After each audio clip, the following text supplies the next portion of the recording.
तो friends, spiritual success में आज का हमारा टॉपिक होगा माइंड कंट्रोलिंग। जैसे कि आप पहले से ही जानते हैं कि हमारे समाज में ऐसे बहुत से न्यूज़ आपने अभी सुनी होगी रिसेंट में। नहीं सुनी है तो आप गूगल कर सकते हैं जिस तथ्य के बारे में हम बात कर रहे हैं। बेसिकली ऐसा आपने सुना होगा कि वो कोई लेडीज़ फीमेल्स या फिर कोई पर्सन बैंक अकाउंट जाता है, बैंक अकाउंट जाने के साथ में रास्ते में कोई लोग मिलते हैं उसको और वो कुछ करते हैं ऐसा जिसकी वजह से उनका दिमाग ख़राब हो जाता है और वो अपने ज्वेलरी या फिर अपनी ज्वेलरी स्टफ़ होता है या फिर अपने मनी होता है तो वो सारा दे देते हैं उनको और अपनी खुद की मर्ज़ी से दे देते हैं। और आपने देखा होगा ये जनरली उन लोगों के साथ होता है जो थोड़े से मेंटली या थॉट वाइज वीक होते हैं। ठीक है, अब थॉट वाइज वीक का मतलब ये नहीं है कि वो लोग मतलब बेसिकली जिन लोग देखिए there are varieties of peoples on some mind control it doesn't work but for some it works. तो बहुत सारे लोग जो अभी न्यूज़ में आया कि they do certain type of vashikaran and all mind controlling thing.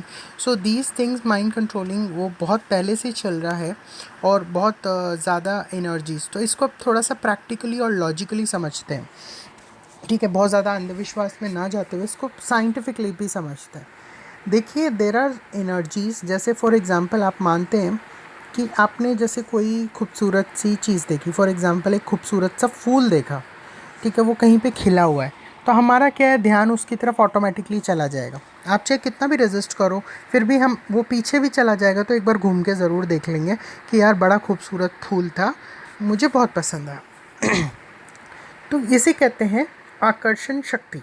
ये दिखती नहीं है, ये ऊर्जा होती है, ये हर चीज़ के अंदर होती है। ठीक है, आकर्षण शक्ति। तो ये प्रथम आकर्षण बहुत ज़रूरी होता है।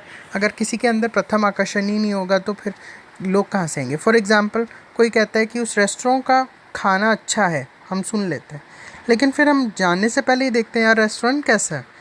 जनरली पहले क्या होता है कि आपने देखा होगा जो चीज़ पहले बाहर से दिखती है पहले हम वो चीज़ नोटिस करते हैं कि फर्स्ट अट्रैक्शन क्या है, देन उसके बाद में हम अंदर जाते हैं कि उसके अंदर इम्पोर्टेंस क्या है, फिर उसके बाद में उसको जाते हैं। दिस इज़ वेरी इंपॉर्टेंट कि फ़र्स्ट इम्प्रेशन बहुत ज़्यादा इम्पॉर्टेंट है। तो अट्रैक्शन कैसे क्रिएट किया जाता है, ये बेसिकली एक बेसिक लॉ ऑफ नेचर है कि कोई चीज़, और ज़रूरी नहीं है वो फ्लावर सबको पसंद आए, क्या पता सिर्फ आपको ही पसंद आ रहा हो। For example you are interested in antiques और आपको एक ऐसे मार्केट से गुजारा जाए जहाँ पे 10 से 12 एंटीक शॉप्स हैं। ऑब्वियसली एक दो इंसान जो पार कर रहे हैं उसको, ठीक है, दो इंसान सपोज करो आप और आपके फ्रेंड पार कर रहे हो, आपके फ्रेंड को एंटिक्स में कोई इंटरेस्ट नहीं है, तो ऐसे में उसको और आपको पार करने में वो जल्दी पार कर जाएगा लेकिन आपको पार करने में थोड़ा टाइम लगेगा because you are interested in that particular item. तो वैसे ही हमारी जो ब्रेन होता है, ब्रेन के अंदर फ्रीक्वेंसीज़ होती हैं, तो जो फ्रीक्वेंसीज़ हमारे से मैच करती है हम उसकी तरफ अट्रैक्ट हो जाते हैं, उसकी तरफ रुक जाते हैं। फॉर एग्ज़ाम्पल एक और एग्ज़ाम्पल ले लेते हैं इसके लिए।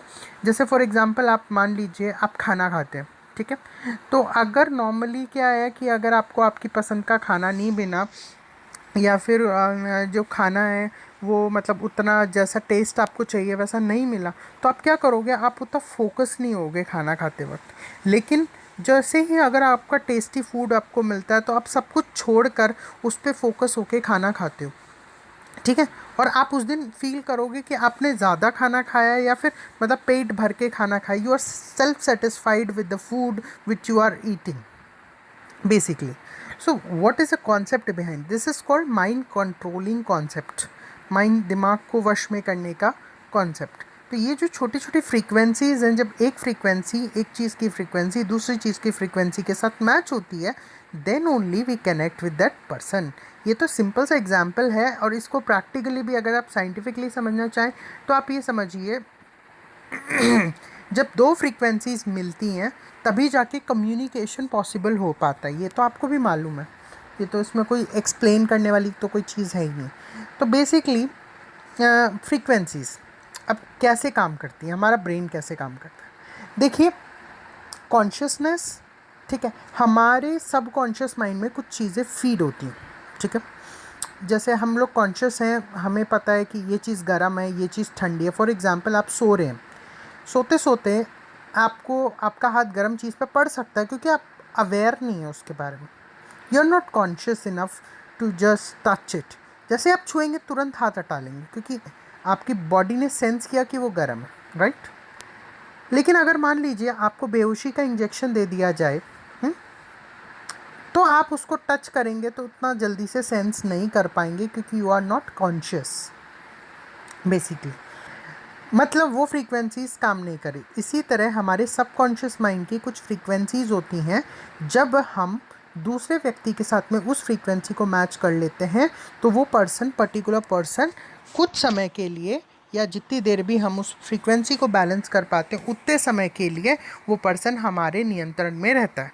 एक बेसिक सा कॉन्सेप्ट है, नो मतलब कोई ऐसा हवा में बात करने वाली चीज़ नहीं, ये बेसिक सा लॉजिक है जिससे की मदद से हिप्नोथेरेपी की जाती है। हिप्नोथेरेपी बेसिकली एक ऐसा एनवायरनमेंट क्रिएट करना जिससे कि सबकॉन्शियस माइंड पे एक ऐसी फ्रीक्वेंसी का इम्पैक्ट पड़े, फ्रीक्वेंसी उनकी खुद की है, वो हम कुछ नहीं दे रहे, उनकी उस फ्रीक्वेंसी से जो डॉक्टर्स होते हैं या फिर जो भी पर्सन है, हिप्नोथेरेपिस्ट है, वो अपनी फ्रीक्वेंसी को मैच कर लेता है, तो आप समझ लीजिए वो पर्सन उनके असर में आ जाता है या उस सबकॉन्शियस माइंड को रीड करने लगता है।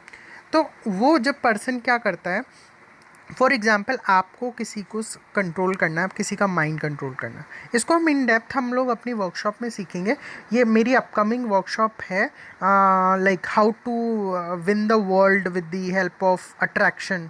Okay, so but first you understand this thing. एक बहुत ही बेसिक सा कॉन्सेप्ट है कि आप अगर कुछ ऐसे मैसेजेस, फॉर एग्जाम्पल जैसे मान लो suppose if I am thinking about red flower and somebody in front of me come to me and say red flower, तो एकदम से मेरा माइंड पॉज हो जाता है, सुन्न हो जाता है कुछ मिनट के लिए कि I start keep on thinking. और आप देखेंगे जब आप ऐसी सोच में पड़ते हैं कि हाई इसको कैसे पता चल गया कि मैंने रेड फ्लावर के बारे में सोचा, तो वो जब हम इस सोच में जाते हैं तो आप ये सोचिए जो टाइम पीरियड होता है उस टाइम पीरियड के बीच में, इस टाइम पीरियड के बीच में कोई भी इंसान हमें कुछ भी करने को कहे तो हम कर लेते। फॉर एग्जांपल अभी आपके घर में या अपने अड़ोसी पड़ोसी में अपने बच्चों को एक गेम खेलता हुआ देखा होगा, पबजी जिसे बोलते हैं। अब वो बच्चा वो गेम खेल रहा है, फॉर एग्जांपल वो गेम खेलते वक्त हम उसको बोलेंगे ले तो चिप्स खा ले, एक कटोरे में आपने उसको चिप्स डाल के दिए, उसी कटोरे में आपने चिप्स के साथ में चिप्स के फॉर्म में दिखने वाले आपने प्लास्टिक के टुकड़े भी डाल दिए, और वो व्यक्ति क्या कर रहा है, कॉन्टीन्यूसली चिप्स पे चिप्स खा रहा है। और वो क्या करेगा, उसको ध्यान नहीं पड़ेगा, और वो अगर आप प्लास्टिक के चिप्स को नमक लगा के भी दे दोगे ना, वो बिलीव मी वो चिप्स को चबा के, अगर वो क्रंच वैसा आ रहा है वो इतना नोटिस भी नहीं करेगा और उसे खा जाएगा अनकॉन्शियसली, क्योंकि उसका कॉन्शियसनेस पूरा उधर फोकस्ड है। तो जब कोई किसी का कॉन्शियसनेस और सबकॉन्शियस माइंड दो अलग अलग काम कर रहे हों तो उस काम के गैप को बोलते हैं टाइम लैप। उस टाइम लैप के अंदर व्यक्ति क्या कर रहा है क्या नहीं कर रहा है उसको खुद को होश नहीं रहता। So this is called mind control. बहुत ही मैजिकल है या ये बेसिक अगर आप चाहे साइंस कह लो, चाहे इसको स्पिरिचुअलिटी कह लो, चाहे कुछ भी कह लो, बट ये है बहुत काम का और बहुत ही इम्पैक्ट आपकी लाइफ में देता है। और मेडिटेशन से इस शक्ति को आप काफ़ी गुना बढ़ा सकते हो, और it really impacts your life. बहुत ज़्यादा आपकी ज़िंदगी पे ये प्रभाव डालता है। तो आई होप आपको इतना समझ में आ गया होगा, और अगर आपके फिर भी प्रश्न रहेंगे तो आप मुझसे नीचे डिस्क्रिप्शन में पहले तो ईमेल कर दीजिए या फिर मुझे कमेंट कीजिए। And please do not forget to like, share and subscribe. WhatsApp पे शेयर कीजिए, फेसबुक पे शेयर कीजिए, और आपके इंस्टा पे शेयर कीजिए, जितना हो सके उतना शेयर कीजिए, बिकॉज ये नॉलेज के वीडियोस डिलीट हों उससे पहले लोग देख लें। और अगर आपको मेरी वर्कशॉप में इनरोल होना है तो आपको मुझे ईमेल करना पड़ेगा, अपना नाम और नंबर मुझे ईमेल कर दीजिए। I will text you on my WhatsApp so that you can join our mind controlling workshop. Thank you so much, have a great day.